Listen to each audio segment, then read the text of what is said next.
مدینہ منورہ کے قریب ایک بادشاہ گزرا ہے، حاتم طائی۔ اکثر لوگ آج کل بھی کوئی زیادہ خیرات وغیرہ کرتا ہے، کوئی زیادہ غریبوں کی مدد کرتا ہے، لوگ کہتے ہیں نا بھی حاتم طائی بن گیا ہے۔ حاتم طائی میں خاصیت تھی کہ اس کے گھر اگر مانگنے والا دن میں 100 بار بھی جائے تو انکار نہیں کرتا تھا۔ تو حضور اکرم صلی اللہ علیہ وسلم جب نبی بن کے تشریف لے آئے اور دور دور تک اسلام کا ڈنکا بجا، تو ایک دن مسلمانوں کی ایک فوج کی ٹکڑی کے ساتھ ان کا ٹکراؤ ہوا، حاتم طائی کے قبیلے والوں کا۔ حاتم تو گزر چکا تھا، انتقال ہو چکا تھا اس کا۔ تو حاتم کا جو بیٹا ہے عدی، وہ اپنے کچھ سپاہیوں کے ساتھ وہاں سے نکل گیا، لیکن جو اس کی بیٹی تھی وہ بھاگی نہیں۔ حاتم طائی کی بیٹی بھاگی نہیں، اپنے قبیلے کے ساتھ ڈٹ کے کھڑی رہی۔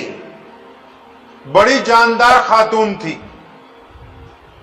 بہترین تلوار باز تھی۔ صحابہ کرام رضی اللہ تعالی اجمعین نے سب کو گرفتار کر لیا، اور جو صحابیات تھیں انہوں نے حاتم طائی کی بیٹی کو پکڑ لیا، کیونکہ تلوار باز تھی نا، اس لیے ہاتھ اس کے دونوں پیچھے باندھ دیے۔ اب جب یہ تمام قیدی پیارے نبی حضرت محمد رسول اللہ صلی اللہ علیہ وسلم کی مسجد میں پیش کرنے کے لیے مدینے لائے گئے،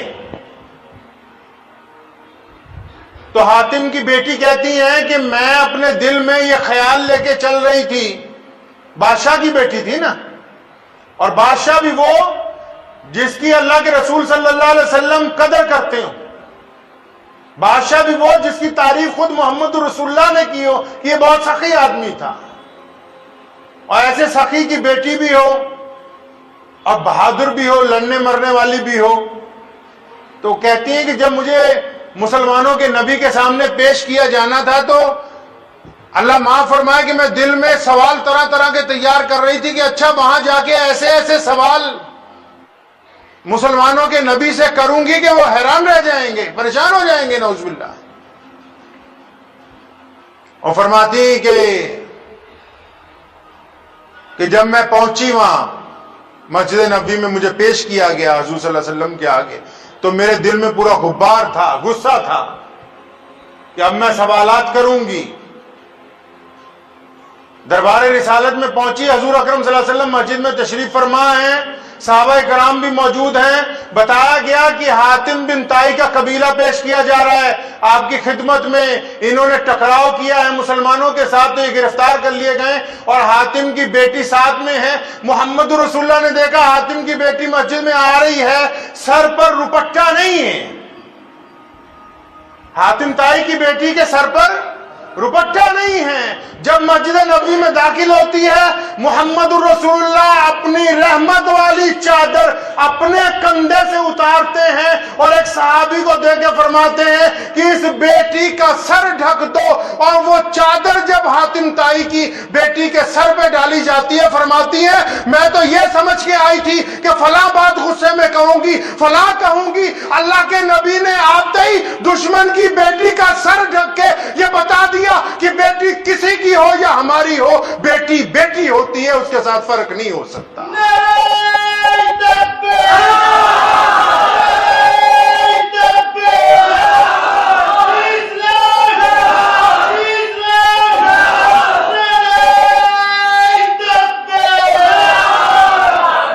اب وہ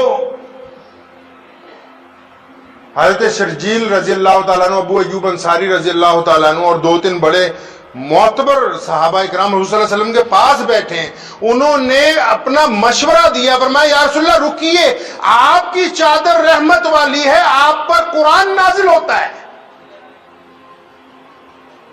ابو داؤد میں، بخاری میں اگر آپ اس واقعے کو پڑھیں گے، صحابہ کرام نے فرمایا یا رسول اللہ آپ کی یہ جو چادر ہے اس پہ تو اللہ کا قرآن نازل ہوتا ہے، جبریل آتے ہیں، قرآن وحی کی صورت میں اترتا ہے آپ پر، یہ تو دشمن کی بیٹی ہے۔ محمد رسول اللہ نے فرمایا نہیں نہیں، اس کو میری چادر دی جائے، کیونکہ دشمن کی بیٹی اور ہماری بیٹی ایک ہی ہے، اس کے اندر فرق نہیں کیا جا سکتا۔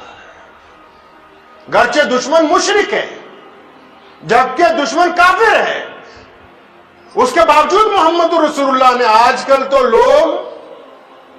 لوگ بیٹیوں کی سودے بازی کرتے ہیں.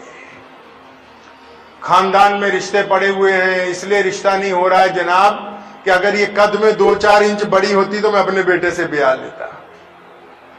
اس لیے رشتہ نہیں ہو رہا کہ اس کا باپ کمزور ہے، اس لیے رشتہ نہیں ہو رہا کہ یہ گاڑی نہیں دے سکتا،